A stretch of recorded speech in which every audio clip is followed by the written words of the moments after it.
네, 안녕하세요. 서로 인사합니다. 에비카 사랑합니다. 감사합니다. 안녕하세요. 교회 소식 알려드립니다. 유치아동부 예배는 주일 9시 반 온라인으로 드리고, 청소년부 청년 예배는 주일 10시에 온라인으로 드리고, 온라인과 현장에서 같이 드리고 있습니다. 목자 삶의 교회 이번 주 7시 수요일 7시 30분 교회에서 만납니다. 청년 삶의 교회 1시 반 카페에서 있고요. 다음 주 예배 기도는 김아름 성도님, 김아름 집사님, 성전 청결봉사는 송상호, 신명숙, 이은지, 김아름 성도님, 그리고 어린이 교회 여름 성경학교가 7월 31일부터 8월 16일까지 함께 모이지 못하기 때문에 입금이 따름이, 어린이 입금이 따름입니다. 어린이 교회도 입금이 따름이가 있거든요. 입금이 따름이 별로 진행이 되고요. 장소는 교회하고 입금이의 가정에서 이렇게 진행이 됩니다. 공과 공부도 입금이, 그러니까 언니하고 형이 동생들을 공과 공부를 이렇게 시킬 것입니다. 네, 그런 식으로 이렇게 팬데믹 교회 학교가 새로운 형태로 진행되고 있는데, 전도사님과 선생님들이 많이 기도하시고, 아이디어를 기도하시면서 함께 모으셨고요. 감사드리고, 여러분들도 기도를 부탁드리고, 또 해마다 했듯이 어린이 여름 성경학교를 위한 재정 후원도 부탁을 드리겠습니다. 여름 성경학교 후원이라고 기록하셔서 보내주시면 목회자에게 주시든지 아니면 교회 계좌로 보내실 때는 그 명칭을 정확하게 써주셔서 보내주셔야 그 항목으로 이렇게 모아서 취합이 됩니다. 여름 성경학교 후원 헌금 이렇게 해주시면 되겠습니다. 중고등부 교사 모임 이번 주 안에 연락하여 줌으로 함께 만나도록 하겠습니다. 오늘 하나님께서 우리에게 주시는 말씀은 요한계시록 4장 1절부터 6절입니다. 요한계시록 4장 1절부터 6절.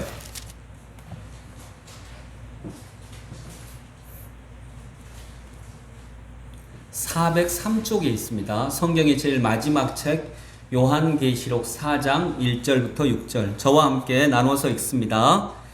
이 일 후에 내가 보니 하늘에 열린 문이 있는데, 내가 들은 바 처음에 내게 말하던 나팔 소리 같은 그 음성이 이르되, 이리로 올라오라. 이후에 마땅히 일어날 일들을 내가 내게 보이리라 하시더라.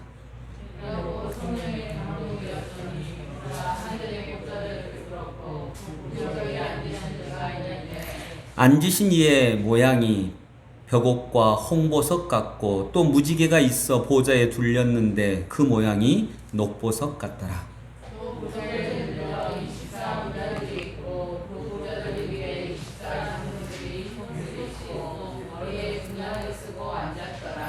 보좌로부터 번개와 음성과 우레소리가 나고, 보좌 앞에 켠 등불 7이 있으니 이는 하나님의 7 영이라. 보좌 앞에 수정과 같은 유리 바다가 있고, 보좌 가운데와 보좌 주위에 4 생물이 있는데 앞뒤에 눈들이 가득하더라. 아멘. 네, 오늘 마가 공동체의 믿음이라고 하는 제목으로 하나님의 말씀 보겠습니다. 여러분, 팬데믹이 시작이 된 지 한 1년 6개월이 넘었습니다. 이런 과정에서 우리가 모이지 못한 경우가 많았고, 그래서 아무래도 이 과정에서 믿음이 약해지죠. 설문조사를 보더라도 이 코로나 상황 중에서 믿음이 약해진 성도님들이 많다라고 하는 것이 설문조사 과정에서도 나오고 있습니다. 그런데 여러분, 신명기 25장에 보면 이런 말씀이 있습니다. 아말렉이라고 하는 이방 족속이 가나안 땅을 향해 가는 이스라엘 백성들을 공격을 합니다. 공격을 하는데 어디를 공격할까요? 뒷무리에 처진 사람들을 공격을 합니다. 처진 사람을, 따라가지 못하는 사람이 있잖아요. 어디나 따라가지 못하는 사람, 처진 사람을 공격합니다. 즉 약해진 사람을 공격을 합니다. 마귀는 약해진 사람만 공격을 하죠. 그래서 여러분, 코로나 상황 중에 약해졌다라고 하는 것, 이것은 뭐 그럴 수도 있겠다라고 생각할 수 있지만 공격당할 수도 있다라고 하는 것을 또한 생각을 해야 합니다. 그래서 함부로 약해지는 거 아니죠. 그것은 위험한 일입니다. 우리가 약해진다라고 할 때 그것은 공격을 받을 각오를 또한 동시에 해야 된다라고 하는 것도 염두에 두셔야 되는 것입니다. 그래서 코로나 상황 중에 믿음이 적어졌다고 하는데 우리가 이때 오히려 더욱더 하나님을 붙잡는 믿음이 성숙해지기를 원합니다. 아멘. 여러분, 오늘은 그런 마음으로 믿음이라고 하는 것, 믿음이 무엇인지에 대해서 한번 살펴보고자 합니다. 여러분, 너희는 마음에 근심하지 말라. 하나님을 믿으니 또 나를 믿으라 라고 하는 말씀. 마음에 근심하지 말라. 하나님을 믿으니 또 나를 믿으라. 마음의 문제는 마음이 해결하지 못합니다. 근심의 문제는 근심이 해결하지 못합니다. 마음과 근심의 문제는 믿음으로 해결할 수밖에 없다라고 하는 말씀일 수 있겠습니다. 그래서 우리가 이 시대 때 함부로 믿음을 잃어버리지 않고, 그러면 더욱더 공격당하니까요. 믿음을 잃어버리지 않고 믿음으로 온전히 승리할 수 있기를 간절히 원합니다. 여러분은 하나님을 믿으시죠? 하나님 믿으시죠? 신앙생활 하시죠? 예. 신앙생활 안 하는 사람 있나요? 믿음이 없는 사람 있나요? 언뜻 볼 때 종교를 안 갖고 있는 사람은 믿음이 없는 사람처럼 생각이 됩니다. 근데 여러분, 신앙은 정말 중요한 것입니다. 신앙은 왜냐하면 가장 힘이 센 사상이기 때문입니다. 그래서 신앙생활 안 하는 사람 많은데, 종교 안 가진 사람 많은데 그렇게 생각하기 쉽습니다. 그러나 여러분, 세상 모든 사람들은 믿음을 갖고 있습니다. 종교를 안 갖고 있는 사람, 예수님을 안 믿는 사람은 어떤 믿음을 갖고 있냐면 돈이 최고야 라고 하는 믿음을 갖고 있습니다. 증명하지 않았거든요. 진짜 그런지 물어보지 않았거든요. 그래서 믿음입니다. 돈이 최고야 라고 하는 것도 믿음입니다. 돈 있으면 잘 살아 라고 하는 것도 믿음이에요. 그런 면에서 보면 세상 모든 사람들은 다 믿음을 가지고 있습니다. 그래서 여러분, 요즘에 많이 보는 책 중에 하나가 삼성 이병철 회장, 초대 회장이죠. 이건희 회장의 아버지. 이병철 회장님이 우리나라에서 돈이 제일 많은 분이었잖아요, 그 당시에. 그런데 그분이 돌아가시기 전에까지 가지고 있던 24가지의 질문을 가지고 있었습니다. 이분은 원불교 신자였는데 이분이 그래도 교류하던 천주교 신부님한테 돌아가시기 직전에 이걸 물었어요. 자기가 평생 동안 가지고 있던 그 물음을 물었는데, 그 물음 중에 몇 개만 말씀을 드리면, 하나님은 진짜 계십니까? 하나님이 진짜 계시다면 왜 이 세상에 이런 고통, 아픔, 눈물이 이렇게 많습니까? 돈은 어떻게 벌어야 하나님이 기뻐하십니까? 뭐 이런 식의 질문들이 24가지가 있어요. 근데 그 신부님이 결국 답을 못했거든요. 그리고 요즘에는 인문학자 또 다른 신부님들이 그거에 대해서, 목사님도 그거에 대해서 그 질문에 대해서 나름대로의 답을 하는 책들이 있습니다. 마지막 질문이라고 하는 책으로 나와 있고요. 저자가 여러 분입니다. 그런 거 보면 돈 벌어야 행복해 라고 하는 것도 증명되지 않은 거라는 거죠. 왜냐하면 이병철 회장이 하나님이 계시다면 왜 이렇게 고통, 아픔, 눈물이 많습니까? 라고 할 때 거기에 자기도 해당된다고 생각했기 때문입니다. 그렇다면 누구든지 다 믿음을 가지고 살고 있구나. 예수님이 최고야?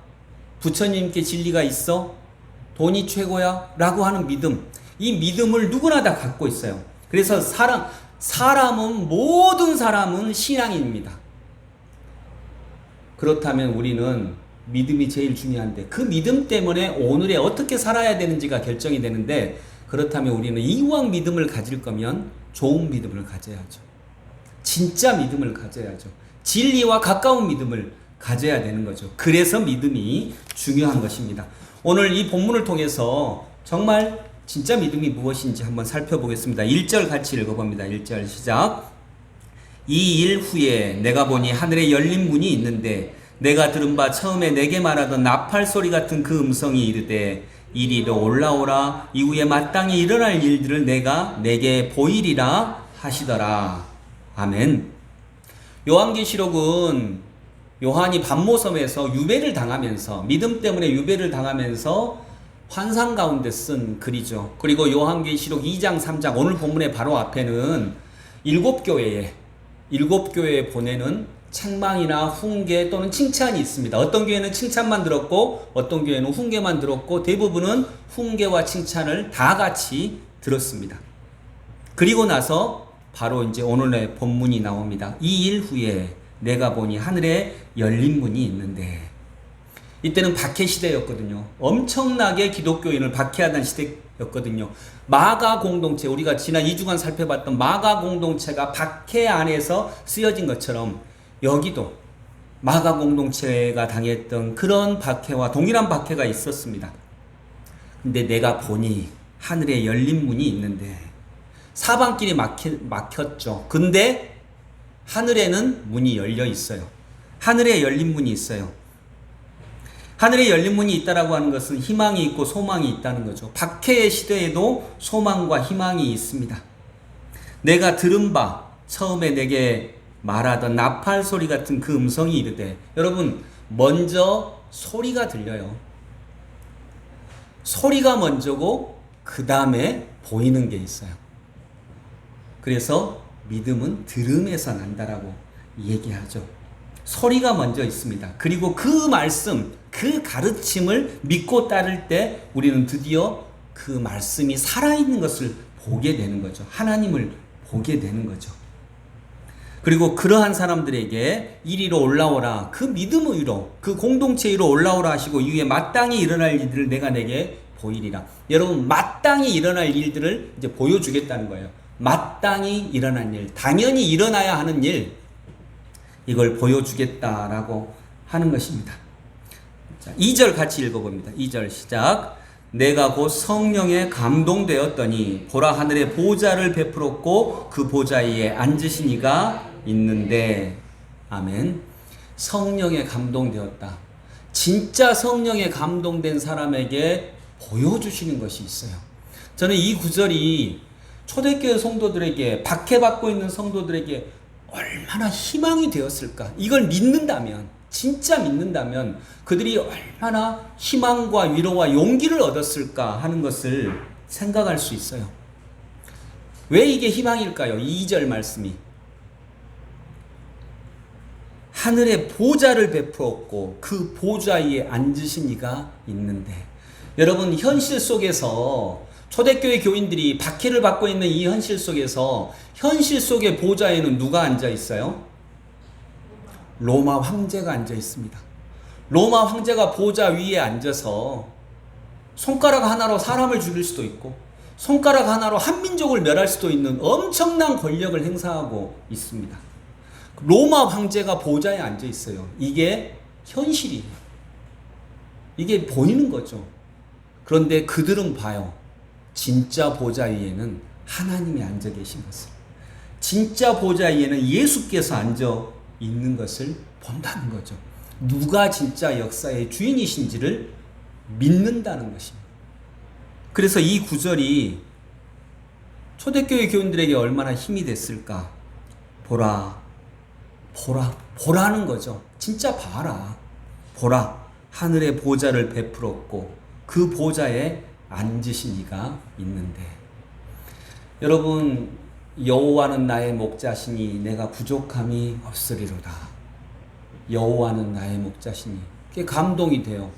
아, 창조주 하나님이, 내가 창조주 하나님의 인도함을 받는다니, 그분이 나를 인도해 주신다니, 내가 어떻게 해야 될지, 어떻게 살아야 될지, 어떤 길로 가야 될지 그분이 나를 인도해 주신다니 얼마나 은혜 아닌가요?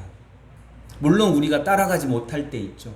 무너질 때도 많죠. 그러나 그때 다시 한번 주님은 포기하지 아니하시고 또 와서 이끌어 주시고 또 와서 손을 잡아 주시고 또 와서 우리를 붙들어 주신다는 거죠. 여호와는 나의 목자시니 내가 부족함이 없으리로다. 그것처럼 믿음이 있는 자는 본다는 거예요. 진짜 보호자에 앉으신 이가 누구인지. 여러분, 이게 믿음이에요.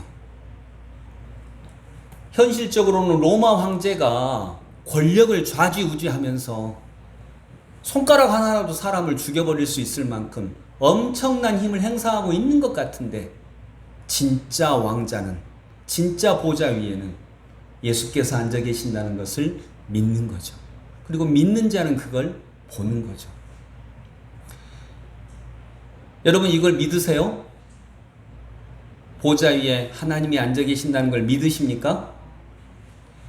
근데 어떤 사람은 안 믿어요. 교회를 다녀도 안 믿어요. 그래서 교회 생활과 신앙 생활이 따로 돼 있는 경우가 있어요. 교회에서는 신앙 생활하고 세상에서는 세상 생활을 하고 그럴 수 있다는 거죠. 그런 분은 얘기합니다. 안 믿어지는데요? 믿고 싶어요. 그런데 안 믿어지는데요? 안 믿어지는 건 내 책임이 아니잖아요. 그렇지 않아요? 대답 좀 해주세요. 안 믿어지는 건 내 책임 아니잖아요. 나도 믿고 싶어요. 근데 안 믿어지는데, 안 믿어지는 걸 어떡하겠어요? 여러분, 믿음은 들음에서 난다라고 했는데 잘 들어야 됩니다. 어떤 말을 들을까? 어떤 말을 들어야 할까? 믿음은 도대체 어떻게 생길까? 그 사람이 어떤 말을 할 때 내가 나의 입장에서 그 사람을 판단하는 것이 아니라 그 사람의 마음이 되어서 얼마나 아팠을까? 얼마나 힘들었을까? 라고 그 사람의 마음을 그 사람 받아줬을 때, 그 사람이 마음을 던졌는데 옳은 말로 받는 것이 아니라, 다른 감정으로 쳐버리는 것이 아니라 그 사람의 마음을 받아주는 것, 그냥 그 마음 그대로 받아주는 것, 이것이 예수 공동체 안에서, 예수 공동체 가정 안에서 일어나는 일이어야 되겠죠. 야, 진짜 힘들었겠다, 진짜 억울했겠다, 진짜 아팠겠다라고 받아주는 것, 이것이 듣기예요. 듣기. 듣고 말을 하는 게 아니라 듣고 그 사람의 마음을 받아주는 것, 이렇게 들어주다 보면요, 이렇게 자꾸 들어주다 보면 듣는 사람 입장에서 세상에서 대화를 할 때와 다른 걸 얻을 수가 있습니다. 듣는 사람 입장에서 아, 저 사람은 내 마음을 받아주는구나, 내 마음을 알아주는구나, 비난하지 않고 또 다른 사람에게 옮기지 않고 판단하지 않고 좋은 말 해주지 않고 충고해주지 않고 훈계해주지 않고 내 마음이 아픈데, 내 마음이 힘든데 그 마음 그대로 받아주는구나 라고 느껴요. 저 사람은 진짜 믿을 만한 사람이야, 저 공동체는 믿을 만한 사람이야 라고 어찐다고요? 이 단어가 중요해요. 느껴요. 느껴. 느끼는 거예요. 믿음은 느끼는 거예요. 그때 믿음이 생겨요. 믿음을 가져. 야, 하나님 믿어. 믿어야지 라고 해서 믿음은 가져지는 게 아니라, 믿음은 아, 저 사람은 믿을만해, 믿어지네 라고 느껴지는 거예요. 여러 이전의 경험을 통해서 내 말을 들어주고 내 마음을 받아주고, 이 과정을 통해서 믿음이 느껴지는 거예요. 근데 예수 공동체는, 사람은 그렇게 안 할 수 있어요. 안 하는 사람 많죠. 그런데 예수님은 끝까지 내 마음을 들어주시는, 받아주시는 거예요. 그래서 어느 순간 그 예수님이 믿어져요. 저분은 믿을 수 있겠네 라고 느껴지는 거예요. 그래서 믿음은 가지라고 명령해서 생기는 게 아니라는 거죠. 믿음은 느껴지는 거예요. 그리고 자연스럽게 믿음이 어느 순간 내 힘이 되는 거죠. 그래서 여러분, 저는 여러분들이 현실 속에서 살아가실 때 성경을 읽기도 하지만 주제별 성구 사전 하나씩 가지시면 좋겠어요. 주제별 성구 사전은 뭐냐면, 내가 외로울 때 읽는 그 외로움과 관련된 구절만 딱 이렇게 뽑아놨어요. 물론 성경은 그렇게까지 읽으면 안 됩니다. 그러나 초창기 신앙에는 굉장히 유용합니다.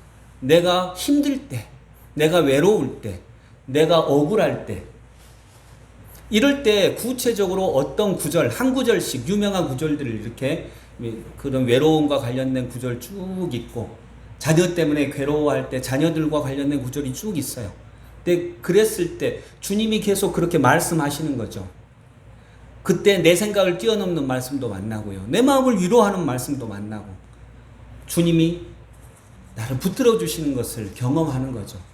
그리고 어느 순간 이분은 내가 믿을 수 있겠네라고 마음에 어떻게 된다고요?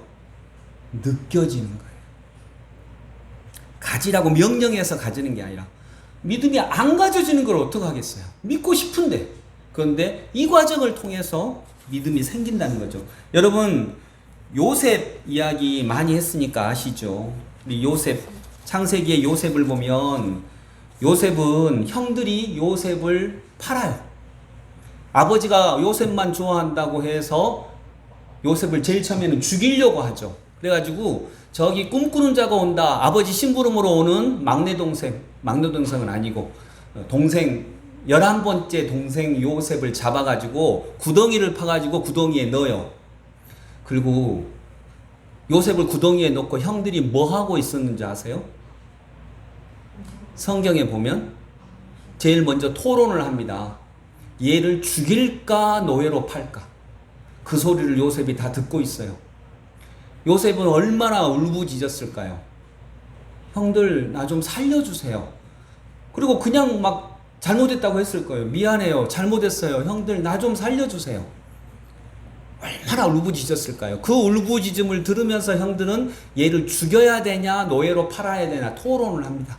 어떤 형들은 죽이자고 하고 어떤 형들은 그냥 야 그래도 동생인데 어떻게 죽이냐, 노예로 팔자, 그냥 살려는 주자. 그 다음에 결론이 안 나요. 결론이 안 나니까 어때요? 뭐 해요? 성경은 밥 먹었다고 나와요. 그를 구덩이에 쳐넣고 밥을 먹었더라. 동생은 울부짖고 있는데, 북한은 울부짖고 있는데 우리는 밥을 먹고 있어요? 그럴 수 있죠. 근데 바로 옆에서 동생이 형들 살려주세요, 제발 살려주세요라고 울부짖고 있는데 10명의 형들이 거기서 이제 토론하고 배고파서 밥을 먹고 있어요. 저는 이것이 성경에서 제일 잔인한 장면이라고 봐요. 정말 잔인해요. 밥을 먹고 있어요. 그리고 결국 노예로 팔죠. 그리고 나중에 그 얘기는 다 아시지만 이제 요셉이 이집트의 권력자가 되죠. 국무총리가 되죠. 근데 제일 저는 이 구절을 읽다가 진짜 감동스러운 게 뭐냐면 15절, 창세기 45장 15절에 어떤 장면이 나오냐. 요셉이 형들에게 형들 저 요셉입니다라고 자기 신분을 밝혀요. 그러자 형들이 어떻게 생각했을까요? 우리는 죽었다. 당연하죠. 우리는 죽었다 이제. 요셉이 정말로 권력자가 됐으니까 손가락 하나로 자기를 다 죽일 수도 있어요. 근데 요셉이 말합니다. 형님들 걱정하지 마세요. 나는 형님들 죽이지 않습니다. 왜요? 믿음이 있으니까요. 어떤 믿음? 나를 이곳에 오게 한 분은 형님들이 아닙니다. 하나님이 나를, 우리 가족을 구원하시려고 나를 먼저 보내신 것입니다. 라는 믿음이 있어요. 이 세상을 움직이는 분은 하나님이십니다. 보좌에 앉아 계신 분은 하나님이십니다. 라고 하는 믿음이 있어요. 그래서 그걸 믿죠. 그리고 진짜 감동스러운 게 15절, 창세기 45장 15절에 어떤 장면이 나오냐. 요셉이 형들에게 입을 맞췄다라고 성경은 말씀합니다. 여러분, 용서할 수는 있어요. 근데 어떻게 그 입에다 입을 맞춥니까? 그 입이 어떤 입입니까? 자기를 구덩이에 쳐놓고 죽일까 아니면 노예로 팔까 토론하던 입 아닙니까? 자기를 구덩이에 쳐놓고 밥 먹고 있던 그 입들 아닙니까? 살려달라고 울부짖는 그 울부짖음 들으면서 정말 잔인하게 자기들은 배고프다고 밥 먹던 입. 근데 요셉은 그 입에 입맞춤을 합니다. 믿음 때문입니다. 성경은 정말 놀라운 책이에요. 삶이라고 하는 것도 그렇고요. 지금 형들이 요셉한테 뭐 때문에 왔어요? 요셉인지는 모르지만 자기 동생인 줄은 모르지만 뭐 때문에 왔어요? 예, 밥 주라고 왔어요. 동생 쳐놓고 밥 먹던 그 입에서 동생한테 밥 좀 달라고 왔어요. 밥을 먹던 형들은 지금 그 밥을 구걸하고 있어요. 그런데 동생은 밥과 물질적으로도 형들보다 훨씬 부유한 사람이 되어 있습니다. 이것이 하나님의 역사인 거죠. 여러분, 형들은 이런 요셉을 보면서 믿음이 느껴졌을 것입니다. 하나님이 계시는구나. 요셉이 하나님과 함께 있구나라고 하는 게 느껴졌을 거예요. 그건 느껴지는 거죠. 여러분, 하나님의 관심은 믿음에 있습니다. 믿음만 있다면 무엇이든지 할 수 있다는 것입니다. 그런데 우리들의 관심은 고난에 있습니다. 고난만 없다면 무엇이든지 할 수 있다고 생각합니다. 한쪽은 믿음만 있으면 고난이 있더라도 무엇이든지 할 수 있다고 생각하고, 한쪽은 고난만 없으면 무엇이든지 할 수 있다고 생각을 합니다.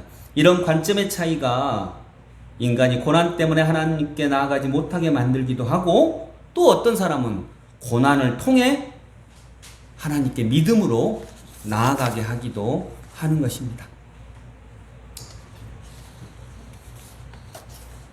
현실적으로는 로마 황제가 보좌에 있어요. 그런데 진짜는 예수님이 보좌에 있습니다. 그것을 우리가 믿을 수 있기를 원합니다. 여러분, 마가복음에 보면 현실적으로 예수님을 보고 사람들이 말합니다. 저 사람은 목수의 아들이야. 그런데 마가복음은 결국 그 결론을 이끌어내는 거예요. 그가 정녕 하나님의 아들이었도다. 그가 진짜 보좌에 앉으신 분이었구나. 이걸 우리가 고백하게 하는 것입니다. 무엇 앞에서도요? 고난 앞에서도, 박해 앞에서도 그렇게 고백하게 하는 거죠. 3절에 보면 앉으신 이의 모양이 벽옥과 홍보석 같고, 또 무지개가 있어 보좌에 둘렸는데 그 모양이 녹보석 같더라. 그리고 계속 보석 이야기가 나와요. 이건 뭐냐면 천국이 진짜 이렇게 됐다라고 하는 거 아니에요. 천국은 도로가 다 다이아몬드로 돼 있어. 그러면 상당히 문제가 복잡해요. 여러분, 길바닥에 널려 있는 게 다이아몬드인가요? 그게 돌멩이지. 집이 다이아몬드로 돼 있어. 못 하나 못 박아요. 옷도 못 걸어. 그건 상징이죠. 영광의 상징이에요. 영광의 상징. 이렇게 하나님의 영광 가운데 있다는 거예요. 보좌에 앉으신 이가 이런 영광 가운데 있으면서 실제로 이 세상의 주인이 되어 주신다는 거죠. 그래서 로마가 나중에 기독교 국가가 되는 것도 그런 은혜인 거죠. 그런 결론인 거죠. 즉 마땅히 일어날 일들이라는 거예요. 마땅히 일어날 일들이 바로 그러한 일들입니다. 하나님이 주인 되시는 일들. 여러분, 아까 말씀드렸듯이 너희는 마음에 근심하지 말라. 마음의 문제는 마음이 해결하지 못합니다. 마음의 문제는 근심한다고 해결되는 게 아닙니다. 마음의 문제는 믿음으로 해결이 됩니다. 너희는 마음에 근심하지 말라. 하나님을 믿으니 또 나를 믿으라. 마음과 근심의 문제는 믿음으로만 해결이 된다는 거죠. 왜냐하면 지금 내가 당하고 있는 문제는 지금 내가 만든 것이기 때문에 지금의 나는 지금의 나의 문제를 해결할 수 없어요. 그때 예수님을 만나야 되죠. 그게 믿음이에요. 믿음은 그 문제를 해결할 수 있다는 것입니다. 여러분, 말씀을 맺으면서 삶의 문제는 삶이 해결하지 못합니다. 믿음으로 해결이 되는 것입니다. 사람은 누구나 다 신앙인입니다. 예수를 믿지 않아도, 부처를 믿지 않아도, 난 믿지 않아, 나는 그냥 살아 라고 하는 사람도 돈이 최고야, 서울대 가면 행복해, 돈 많으면 행복해 라고 하는 그 구절을 철저하게 믿고 있습니다. 여러분, 돈이 최고야 라고 하는 걸 믿는 사람 철저하게 믿는 것 같아요? 아니면 대충 믿는 것 같아요? 철저하게 믿습니다. 그래서 새벽부터 밤 늦게까지 그 일에 대해서는 몰두합니다. 철저하게 믿습니다. 이 사람도 믿는 사람입니다. 그래서 신앙은 제일 중요한 사상이에요. 누구나 신앙인입니다. 그렇다면 우리는 정말 좋은 신앙을 가져야죠. 진리의 신앙을 가져야죠. 그것이 보이는 것을 넘어서는 것입니다.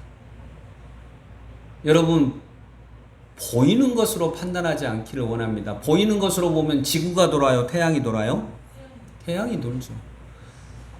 보이는 것으로는 그래요. 근데 그러면 태양이 돈다라고 생각하고 그걸로 어떤 결정을 할 때 그 결정이 온당할 수가 없죠. 근데 보이는 것으로 내 인생을 결정한다고요. 눈에 보이는 것으로 내가 다 알고 있다고 생각하고 내 짧은 지식 그것으로 내가 갈 길을 결정하고 어떻게 살아야 될지 결정하고 어떻게 해야 될지 결정을 한다는 것은 정말 위험한 일인 거죠. 보이지 않지만 분명하게 예수님은 보좌에 앉아 계십니다. 여러분, 현실적으로 박해 앞에 놓여 있는 성도들은 보좌에 로마 황제가 앉아 있는 것을 봐요. 현실적으로는 로마 황제가 앉아 있어요. 그런데 그것만 사람들이 보았다면 세상은 지금 정도의 세상도 안 됩니다. 근데 믿는 사람들이 있었어요. 정말 진리가 보좌에 앉아 있다고 생각하는 것. 예수께서 이 역사를 움직이는 보좌에 앉아 있다고 믿는 사람만 새로운 시대를 열죠. 새로운 삶을 살아갈 수 있어요. 예레미야 애가에도 예레미야 애가 1장에는요. 그 아시리아 때문에 이스라엘이 망했다고 얘기해요. 1장에서는 아시리아가 쳐들어와서 이스라엘이 망했어 라고 애가 1장에서 얘기합니다. 2장은 근데 어떻게 얘기할까요? 아시리아가 쳐들어와서 망한 게 아니라 이건 그냥 눈에 보이는 거고 2장에서 진짜 얘기를 합니다. 너희들이 하나님 앞에 범죄해서 망한 거야 라고 보는 게 예레미야예요. 다 그렇게 보이는 것을 넘어서서 진짜가 있는 거죠. 그런 진짜가 예수 그리스도이십니다.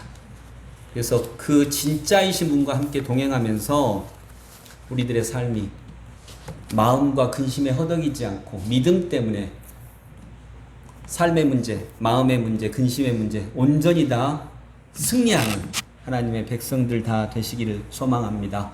예수께서 왕이십니다. 기도하겠습니다. 주님, 초대교회의 성도들은 고백했습니다. 현실적으로 로마 황제가 보좌에 앉아 있습니다. 자기들이 박해받고 자기들이 고생하고 그토록 처참한 환경 속에 놓여져 있는 것도 로마 황제가 보좌에 앉아 있기 때문입니다. 그런데 그들은 믿습니다. 하늘 보좌에 예수께서 앉아 계시다라고 하는 것을 믿습니다. 그리고 그 믿음대로 행동합니다. 그 믿음 때문에 그들은 죽기도 합니다. 그 믿음 때문에 그들은 고난을 당하기도 합니다. 카타콤 지하동굴에서 나오지도 못하고 예배하는 그런 삶을 살기도 합니다. 그러나 결국 그들이 승리한 것을 우리는 알고 있습니다. 우리는 하나를 더 보았습니다. 이 믿음으로 우리가 오늘의 삶도 살아가는 저희 모두가 되게 하여 주옵소서. 예수 그리스도 이름으로 기도드립니다. 아멘.